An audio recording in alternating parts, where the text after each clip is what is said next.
Hello friend, welcome to Vikas classes. आज हम आपको बताने वाले हैं इलेक्ट्रिक सर्किट से संबंधित न्यूमेरिकल। तो बात करते हैं कुछ न्यूमेरिकल की, जैसे कि सबसे पहले प्रतिरोधों का संयोजन आपको बताते हैं, कॉम्बिनेशन ऑफ रेजिस्टेंस। देखिए जैसे ये रेजिस्टेंस है, ये R1 R2 R3, तो इसे बोलते हैं, इस तरह के संयोजन को बोलते हैं श्रेणी क्रम संयोजन। श्रेणी क्रम यानी श्रेणी क्रम को बोलते हैं सीरीज़।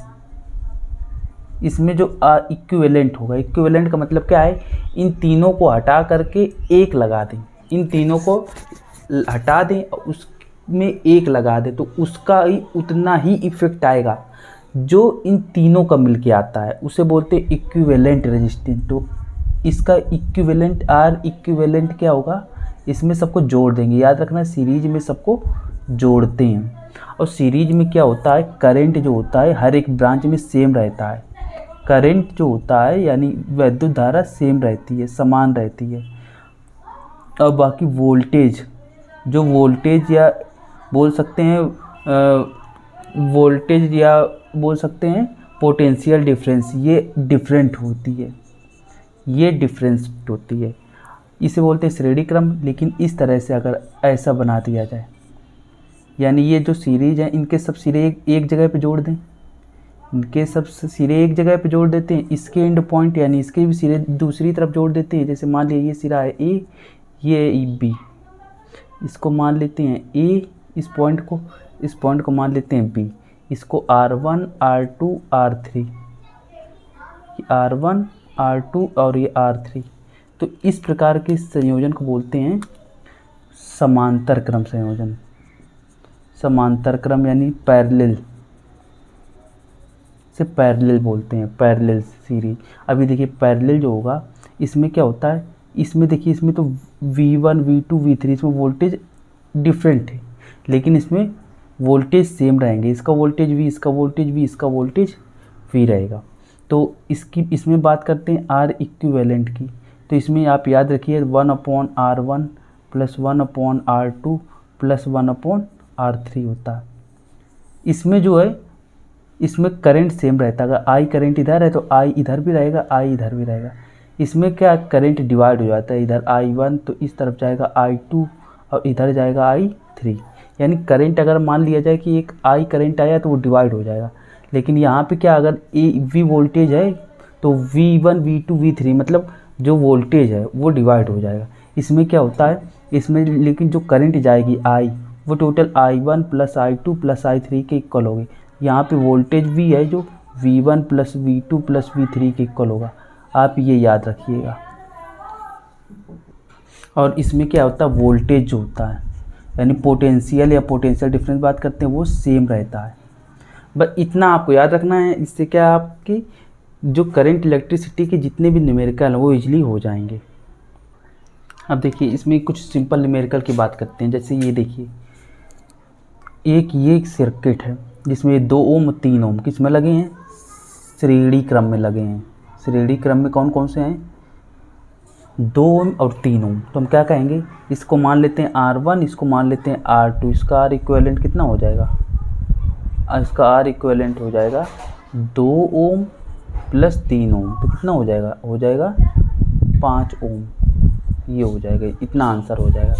इसमें बात करते हैं, देखिए यहाँ से लेके यहाँ तक ये किस क्रम में है, ये श्रेणी क्रम में है। तो बात करते हैं 3 ओम 4 ओम और 6 ओम सीरीज में है, श्रेणी क्रम में है, श्रेणी क्रम में है। तो इसको मान लेते हैं टोटल, इसको मान लेते हैं R1। तो R1 क्या हो जाएगा, 3 ओम + 4 ओम + 6 ओम। कितना हो जाएगा, 4 3 7 6 13 ओम। इसके बाद ये इतना पूरा किस में है, ये सीरीज में, इसको मान लेते हैं R2। ये 6 ओम 8 ओम व 1 ओम किस क्रम में है, श्रेणी क्रम में। ये भी श्रेणी क्रम में। तो इसका कितना हो जाएगा, इसे मान लिया R2 तो ये क्या हो जाएगा 6 ओम 8 और 1 कितना हो जाएगा 8 6 14 1 15 ओम। अब देखिए ये जो है इसकी जगह पे हम क्या R1 लगा सकते हैं, इसकी जगह पे R2 लगा सकते हैं। देखिए यहाँ पे A है, इधर तरफ B था, तो हमने क्या किया,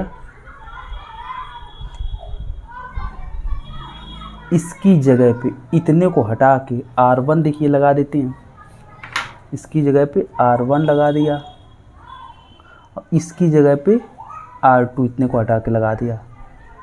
तो अब देखिए इसका R इक्विवेलेंट क्या होगा, इसका R इक्विवेलेंट हो जाएगा R इक्विवेलेंट, यानी हम क्या कहेंगे R1 R2। अब देखिए R1 की वैल्यू हमें मालूम है, R1 की वैल्यू 13 ओम है, तो यहाँ 13 ओम लिख देते हैं।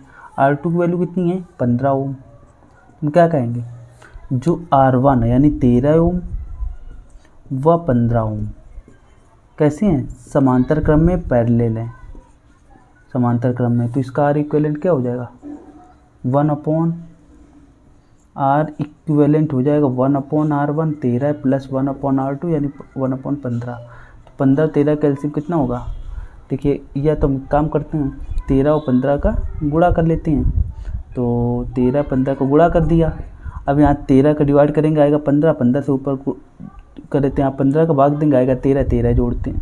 अभी 15 13 कितना होगा 28/13 गुणे 15, बस ये आ जाएगा 28/15 3 45 की 5 हाथ लगे 3 4 15 और 4 19, तो इतना आ गया। लेकिन ये 1/R इक्विवेलेंट आया है, लेकिन हमें R इक्विवेलेंट निकालना है तो इसको उल्टा कर देंगे 195/28, ये इतना ओम आपका आंसर आ जाएगा। अब देखिए बात करते हैं इस तरह के न्यूमेरिकल की, जैसे कि एक ये सर्किट है जिसमें 2 ओम 3 ओम की 2 रजिस्टर लगे हुए हैं, 2 प्रतिरोध हैं और एक बैटरी लगी है, 10 वोल्ट की बैटरी है, इससे करंट निकल रहा है। तो हमें निकालनी है, करंट की वैल्यू निकालनी है। और या देखिए ये किस क्रम में है, ये श्रेणी क्रम में है, सीरीज में है। तो सीरीज में है तो यहाँ से करंट तो सेम जाएगा, देखिए क्योंकि सेम ब्रांच है, लेकिन यहाँ पे वोल्टेज अलग अलग होगा। हमने बताया था सीरीज में क्या होता है, वोल्टेज अलग अलग होता है। तो वोल्टेज V1 की वैल्यू निकालनी है, V2 की वैल्यू निकालनी है, R इक्विवेलेंट निकालना है, टोटल रजिस्टेंस निकालना है, बैटरी से कितनी धारा आई निकालना है, प्रत्येक रजिस्टर में प्रत्येक प्रतिरोध में क्या निकालना है, प्रत्येक प्रतिरोध में धारा निकालनी है। देखिए इसमें क्या है, ये एक सर्किट दिया गया है जिसका वोल्टेज 10 वोल्ट की बैटरी लगी हुई है, आई धारा बह रही है।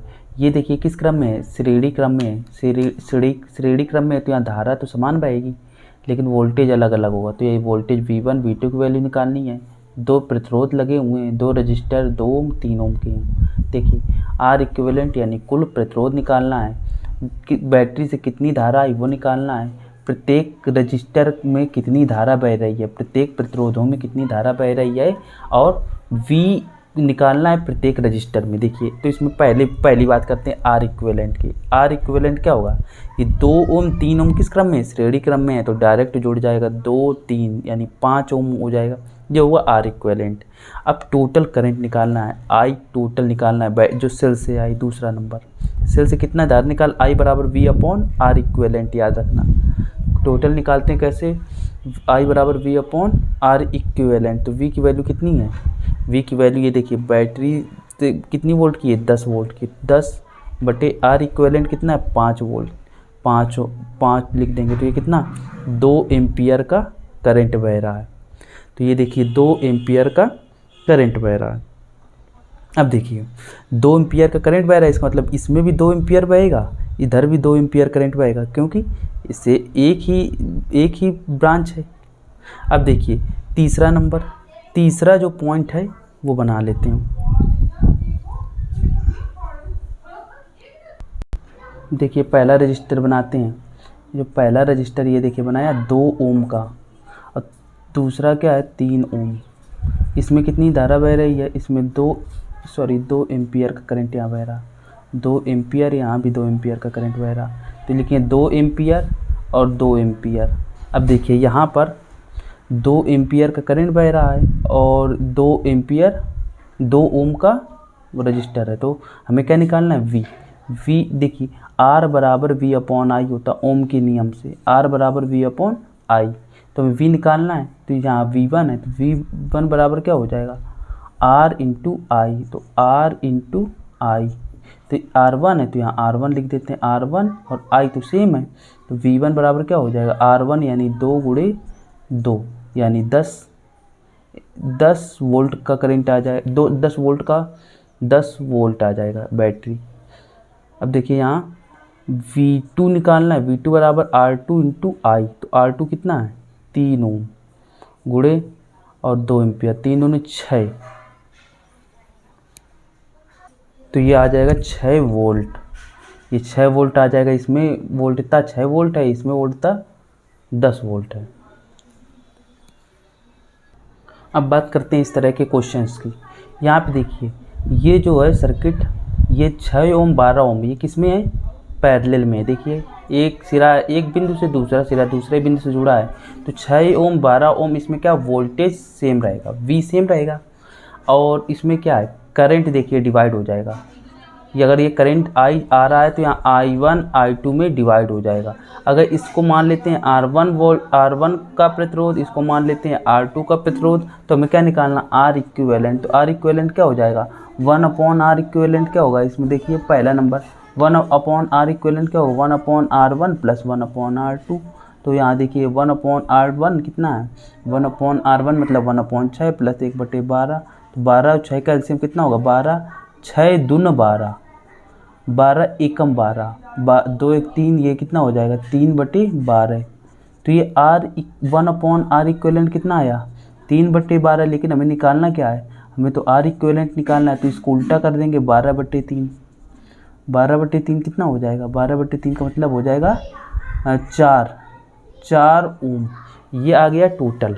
अब हमें क्या निकालना है बैटरी से कितना करंट निकला, दूसरा नंबर टोटल करंट निकालना है। तो टोटल करंट I बराबर क्या होता है, I बराबर V/R इक्विवेलेंट होता है। V/R इक्विवेलेंट होगा, V कितना है 12/R इक्विवेलेंट कितना है 4, तो ये 3 एम्पियर का करंट बहेगा, 3 एम्पियर का करंट बहेगा। अब हमें निकालना है तो I अब निकालना है I, हर एक में I निकालना है। देखिए 12 वोल्ट की बैटरी है, तो ये पैरेलल में है, तो ये भी 12 वोल्ट हो जाएगा, इधर भी 12 वोल्ट का पोटेंशियल ड्रॉप आ जाएगा, है ना। इसका मतलब यहाँ पे ये 6 ओम है और यहाँ पे 12 वोल्ट का पोटेंशियल ड्रॉप। दूसरा क्या है, दूसरा 12 वोल्ट है, 12 ओम है और 12 वोल्ट का इसमें भी है। I बराबर V/R इक्विवेलेंट होता है, V यानी 12/6, तो यहाँ होगा 2 एम्पियर। यहाँ कितना होगा I, ये I1 है, यहाँ I2 इसमें जाएगा करंट, तो I2 बराबर I बराबर V/R, R कितना है 12, तो ये कितना हो जाएगा 1 ओम, ये 1 एम्पियर। तो ये देखिए 2 और 1 3 एम्पियर आ रहा है टोटल करंट, तो ये तो आ गया। अब इसमें क्या कह रहा है चौथा number V in each resistor. तो V इन ईच रजिस्टर तो बता ही चुके हैं 12 वोल्ट आएगा, तो लिख सकते हैं V बराबर 12 वोल्ट प्रत्येक प्रतिरोध में 12 वोल्ट का पोटेंशियल ड्रॉप आएगा, ठीक है, यानी 12 वोल्ट इन ईच रजिस्टर। तो ये हुए आपके इलेक्ट्रिक सर्किट के कुछ न्यूमेरिकल।